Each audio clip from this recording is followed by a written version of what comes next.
Magkano po yung baon niyo sa isang araw? 200. Mga 100 pesos po.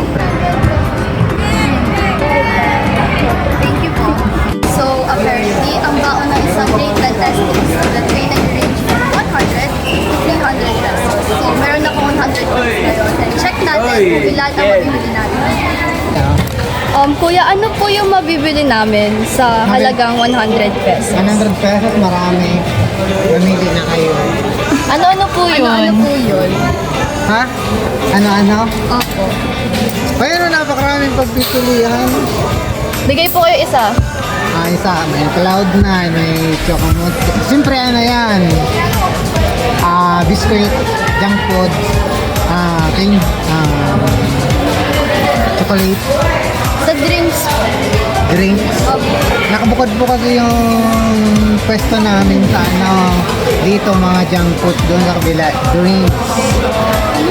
Ice cream po. Makakabili pa po ba kayo ice cream? Sa isang 100? Kulang na. Okay. Okay po. Thank you po. Salamat po. Kung ano po yung mabibili nyo sa 100 pesos food? Okay. Conforme. Ano yung For example po, sa 100? Marcy, Nesty. okay po. Salamat po. Thank you po. Thank you. So apparently, ang mabibili mo sa halagang 100 pesos ay ilang drinks, pagkain, at kulang pa ito kung gusto mo bumili ng ice cream mula sa kantin. Ngayon, ito ang mga nabili natin sa halagang 100. Meron tayong tubig, chicheria, juice, at ilang mga tinapay.